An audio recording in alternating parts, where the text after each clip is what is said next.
All right, everybody. I'm Val with L&M Custom Builders. Today I'm sitting here in front of Ed Plummer. He's one of the plumbers that he's actually one of the longest relationships I've had in my contracting career here in Oregon. And it's been the longest, I think. So, Ed, you want to tell us a little bit about yourself and your company? My name's Ed. I'm with Plumbers Plumbing, LLC. We specialize in new construction service, and now we are in doing drain cleaning. I am third generation plumber. My son works with me too, which makes him fourth generation. I've been in the industry working alongside with my dad since I was about 10 years old, whether sweeping floors, putting things away in the shop to actually becoming a licensed plumber. Awesome. So you just took over that company 7 or 8 months ago? Yeah, January 1st, my dad retired. He was supposed to stick with me for 10 months and lasted 2 weeks and is now completely out of it. Yeah, well, I mean, just in case, the people that are watching don't know 100% about you, but what was it like working with your dad? My dad and I relationship was unique compared to the most people I've ever talked to that worked with their dad. I was able, and same with my dad, was able to separate the family relationship away from, being at work. At work, my dad was my boss, not my dad. So I gave him that respect. We actually had a pretty good working relationship. Okay, all right. I know, does Ashton still work with you, your son? He did for a while, but now I got a journeyman that he works pretty solely with. Okay. So, I'm just saying it seems to be passing on, right? Yeah. I think sometimes, especially when you work with family, keeping that kind of separated out helps in the, after hours things. Oh yeah. Nobody knows this about me, but I had my oldest son working for me, fired him already. Eli came back from Air Force, so he's been working here for the last couple weeks. Gotten things in his eyes twice. Let me see, how could I say this in a great way?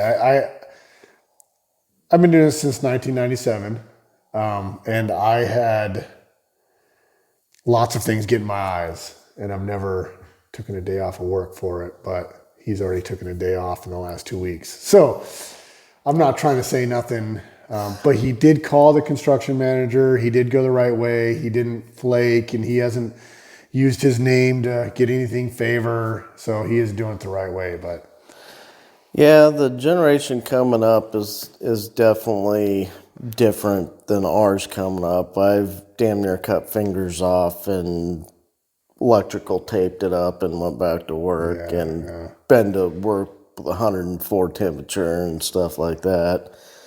I don't fault the guy that takes time off, but in the backside of my mind, it's like, oh, brother, you gotta be kidding me. yeah, right. Must be nice to be independently wealthy and be able to take time off. Yeah, that's funny. That's a conversation me and you have a lot. But that's funny.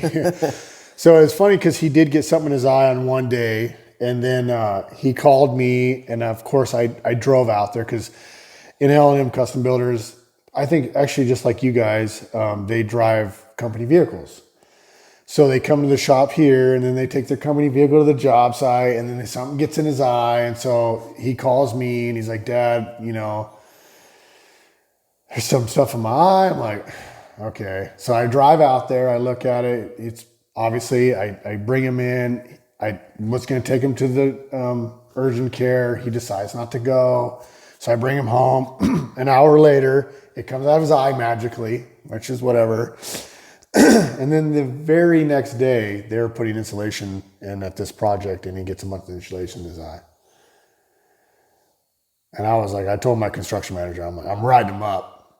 And of course, Sam's like, hang on, just settle down. You know, I'm harder on my family than I am on my other guys. So. Well, because you expect more out of them. You expect them to have your back no matter what. Plus, you know, they come from your loins, and when you're built a certain way, you want them to be built in a similar fashion. Absolutely. So. Yeah, no, you expect it almost, right? Like well, you do. In a sense, you do. I mean, I think a lot of it has to do with the pride thing, too. You know, this is my son. You know, he's better than I am. And that's what you want. Every parent should want for their kids to be better and more successful than you were. And when they are kind of lax about that, it's, in a sense, frustrating. Yeah, and probably the grand scheme of things are probably not. You know what I'm saying? So, like, because we are looking at the specific time, and I'm sure that I know that I wasn't perfect, and I know that I was probably not the smartest tool in the shed because I got yelled at a lot. But well, I try to think about how I was when I bet you I probably really didn't grow up until I was like 22, 23, and Ashton just turned 21. So, and I've noticed him starting to get more and more mature and taking kind of the bull by the horns in a sense, and making decisions and taking it upon himself to do things and do it right. But there's other aspects I think about when I was his age. Is like I was, I think, more driven to have more and be better than they are now. They're, like I said, just kind of have that lackadaisical attitude. yeah, you know what? The hard part about that is I feel like it's our responsibility. And I feel like sometimes I'm not doing what I'm supposed to do because I feel like I got to be hard nosed or I have to be some sort of way about it. And I'm just like, if I'm not, you know, being that way, but I don't know, you know. Well, the part that plays in that is like, oh, you're the boss's son. And so a lot of times I think other fellow employees saying, well, that's the boss's son. He can do whatever he wants or whatever else. So I think as dads, we try to skirt that by being way harder on your own kids. Yeah, interesting. I mean, there's probably some dynamics there that's kind of cool to talk with you, another business owner that has that kind of dynamic, because not everybody does. You know, not everybody has to deal with that. You have a bunch of employees. We have a bunch of employees. I know, and a lot of my guys actually look at me in that aspect. You know, like they want to make me proud. They want me to say, "Hey, good job." They want me to do all those things, and I actually find it easier time to do that if you're not my blood for some reason. But if you're my blood, I have this expectation that. It's like almost like I put that expectation on him that he has to be better than that other guy. And so I probably have some problems there that I just realized. Well, I think it goes back to a pride thing. You know, you want your kid to be better than everybody else. And you actually, like you said earlier, it's expected. It's almost expected. It's like when they're not, it's like, what are you doing? Right. No, when that was the thing that I try to do differently with my employees is give them props when props are needed. But if you need an ass chewing, I also expect you to take an ass chewing when it comes to play. Yeah, I definitely grew up with a dad and a group of employees that were not back patters, and I'm not good at that either. Is, you know, patting backs and stuff like that. So I don't know. I don't see you as a hard ass at all, but I could be wrong. I'm not. I'm definitely not. like my dad, my dad was no bullshits type of guy. There was an expectation for everybody along the board. Ass chewings were pretty brutal from him growing up. But you learned from my grandpa, I guess, was, pretty hardcore too growing up. So, I've gone through a lot of employees just being second in command when my dad owned the place. I did a lot of growing up, self-evaluating, trying to figure out different ways to handle things that are more, I don't know, professional's the right word, but have a respect value there too. A lot of guys probably respect is earned and stuff like that. It's a prideful industry. Well, right? it is, so, sure. So you want to have a healthy ego, and you don't want to smash that healthy ego, but you also don't need the guy's head to be so big it don't fit through the door either, So it's trying to find that happy medium to where your guys are happy, have respect for you, want to watch your back and do the right thing. Yeah. Absolutely. I not to cut you off by no means, but I was also thinking that you do a lot of things, right? Like you host you do the thing at the UCC. Well, it's not through UCC, it's through LCC, which is out of Eugene. I am, as far as I know at this point, the only Douglas County apprenticeship teacher. Gotcha. Actually, pretty well enjoy that. I'm doing that. Trying to chase new avenues and be more of a well-rounded service shop and stuff. So. Gotcha. Yeah, that impresses me a whole bunch because I know what it's like. Given extra time, I think when I think of a business owner, I actually think of somebody that is relentlessly giving their time away. At least that's been my experience as a business owner. The nice thing about that I do look up to you, Ed, about is that you do give your time to the new guys coming through the trade. You're taking your time to learn better all the time, to be better. That way you can show the next group of people coming up how to be better, even if they don't come work for you. Like, I feel like you said, correct me if I'm wrong in anything I say, but I feel like you said before that you like have this unwritten rule where you don't cherry pick through that place. See, I would. I'm that guy. So if when I do start because I'm working on towards that, but I want to start a club or a shop to where we can send guys to, and then contractors can kind of pick through there, and we can that makes its own money kind of thing. Some sort of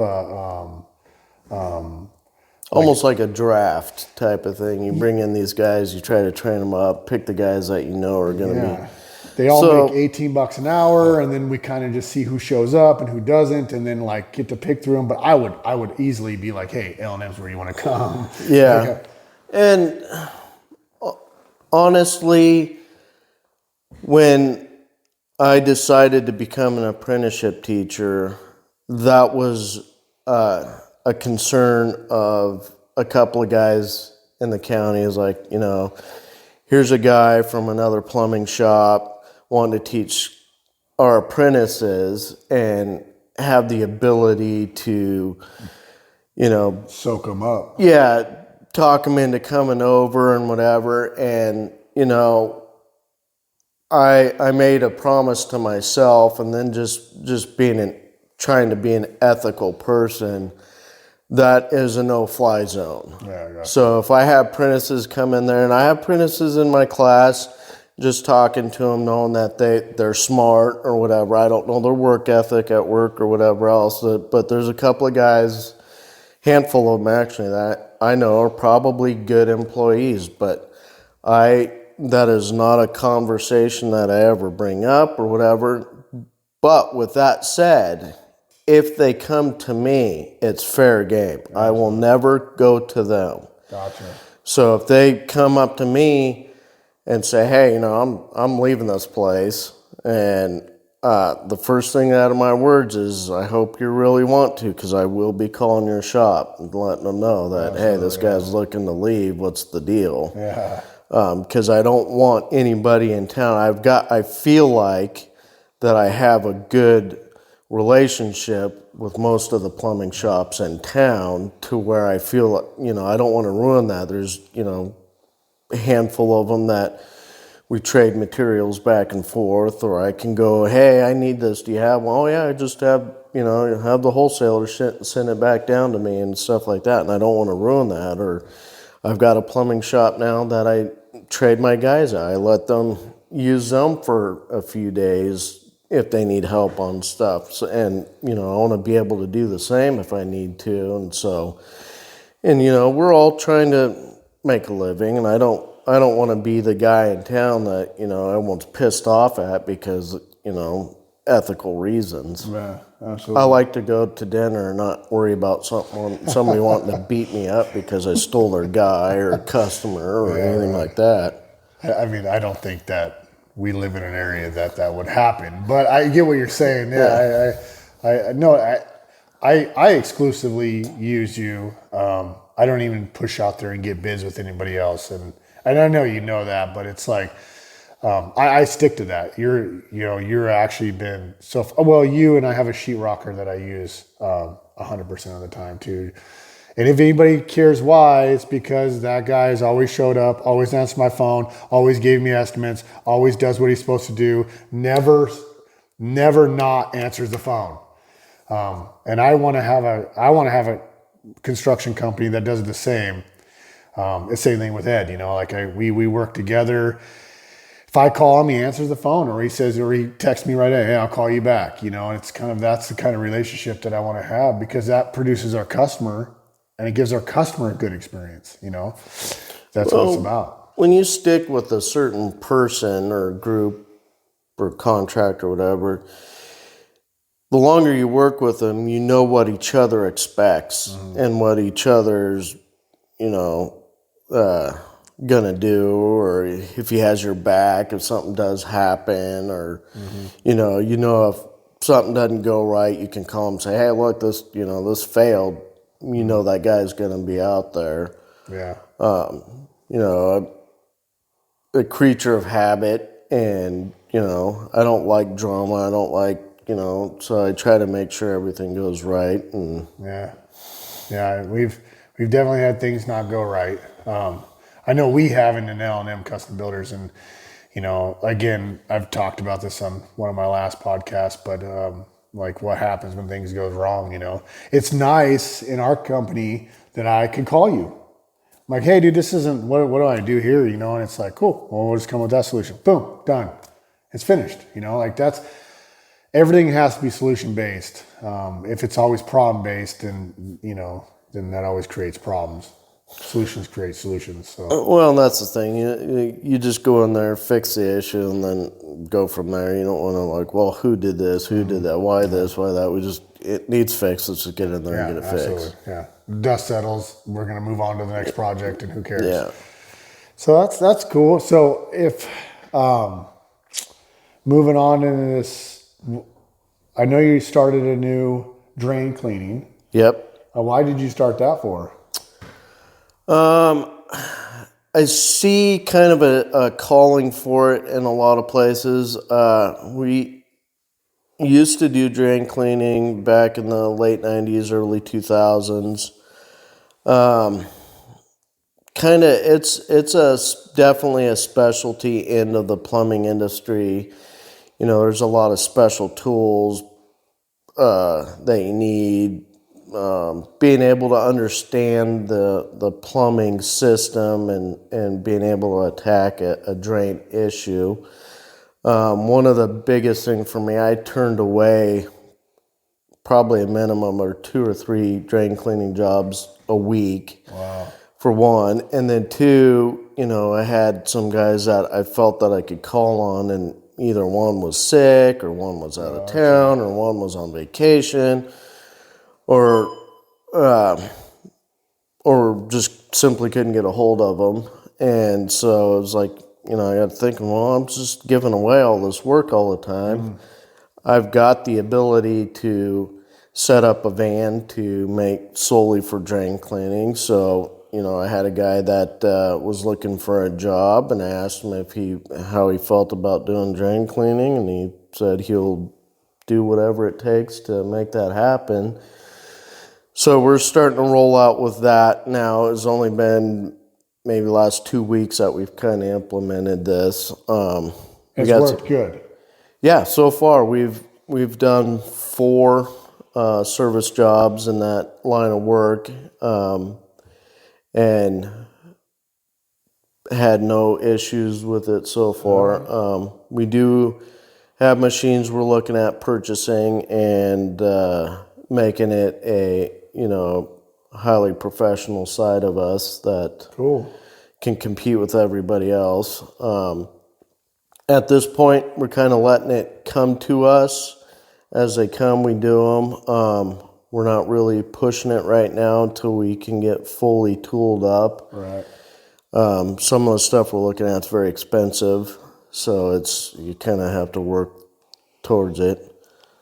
Well, your ROI has got to suggest that it's going to make money, right? So, I mean, if you were all of a sudden had 50 calls and you started booking out, that machine's easy to buy, right? Like, I mean, and that's our life right there.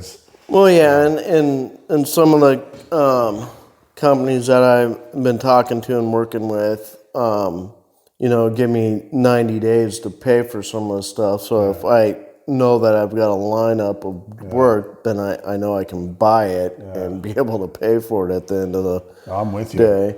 Yeah, and we have a list of cool tools that we want that would help our life. But when I was an apprentice in the carpenters union, we got given this box, right? And it was a red box. It had a skill saw in it. It had our framing square in it. It had a plumb bob in it. And I had gotten this box. I wish I still had it, actually. And we built multi-stories with this box. And I tell this story because when I became a journeyman, it was a big deal. It was a huge accomplishment that I made at the time because I went to class 3 nights a week. Had worked my 40 hours a week every week and still went to class, did all my things. Well, and these people are like, well, I need a laser, I need batteries, I said, for what? Like, pull that plumb bob out. You can you can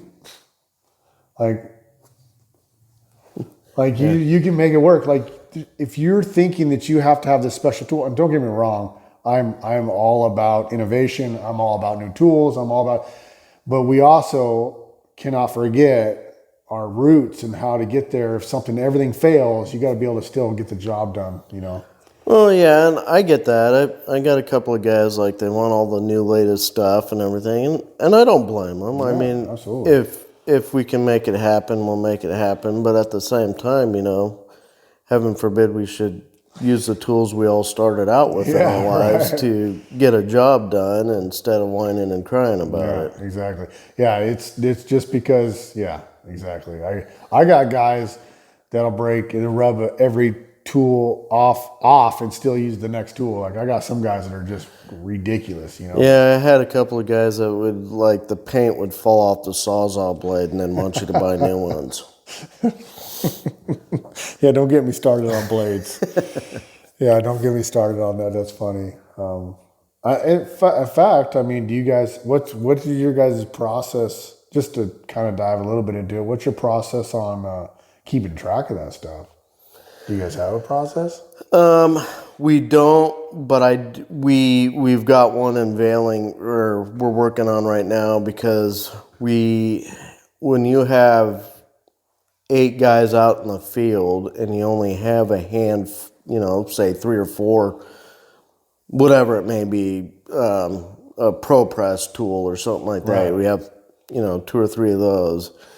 And then it's, who has the pro press tool? This guy needs it. And you play that circus game of trying to figure out whose van, and I don't have it, and then they pull in, you look on the van, it's right there in front of God and everybody. So yeah, we are working on creating a sign out sheet for some of those specialty tools. It's ridiculous. Like, I mean, we could go through this stuff, and I got pages of, yeah.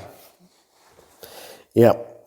So yeah, that's what we're on the same page. We're working towards that. And funny you bring that up because that was a conversation just yesterday. It's like, hey, where's this expansion tool? We used it once. Who has it?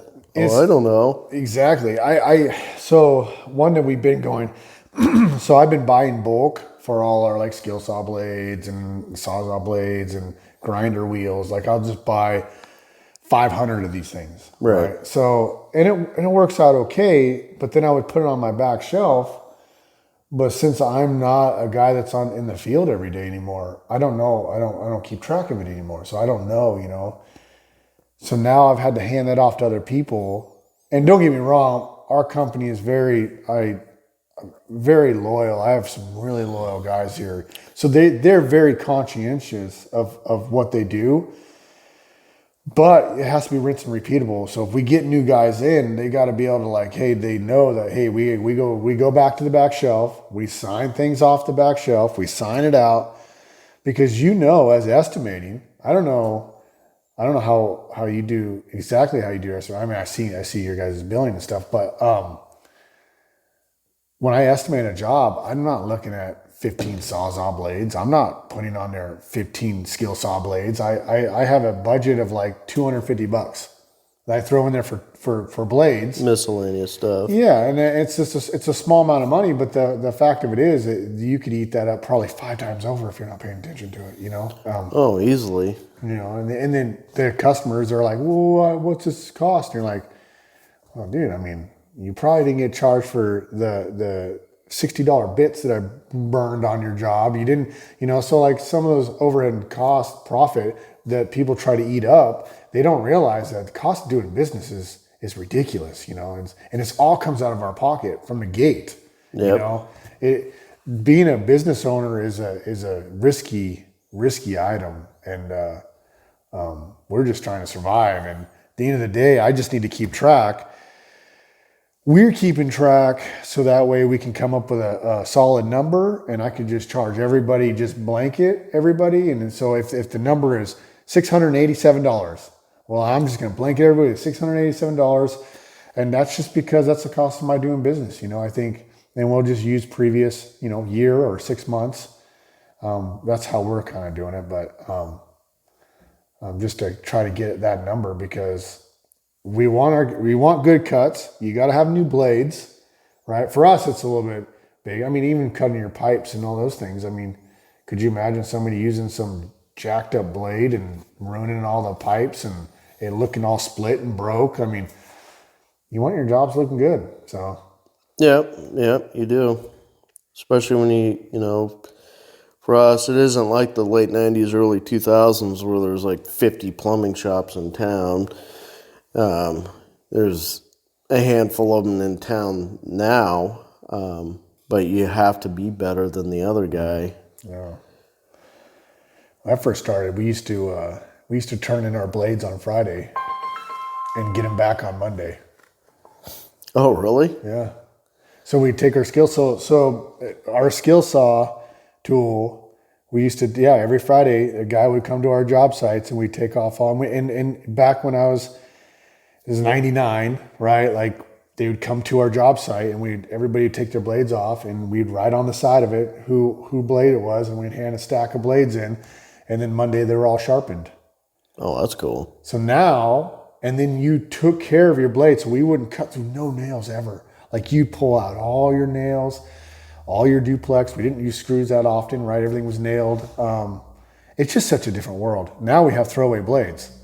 So it just took that world of like very conscientious person to now we just run through concrete with a wood blade, right? Like I'm not saying anything wrong with it. I'm just saying it's just different. The world is just different. Yeah, it is definitely. So it's hard that there's not a very big connection there. So when I'm sitting in the morning, everybody's like, what? don't you want me to make nice cuts? You're like, yeah. You could have thought before you cut through that one thing, though, that you needed that blade for this. So, but anyways, and we're about to the end of our thing now. You want to tell everybody who's watching how to get a hold of you, what to do? Our phone number is 541-679-1722. We got an office guy in there to answer the phone Monday through Thursday, 7 to 5. Don't have a website quite yet. We're working on getting that up and running here in the next probably few months. I think that's it. All right, yeah, and I'm Val with LM Custom Builders. It's Ed. If you guys need any kind of plumbing work done, this is the guy that I would go to. So if you called our office or our shop, we would send you to this guy. I appreciate your time. Thanks, Ed. All right, thanks, sir. All right, buddy.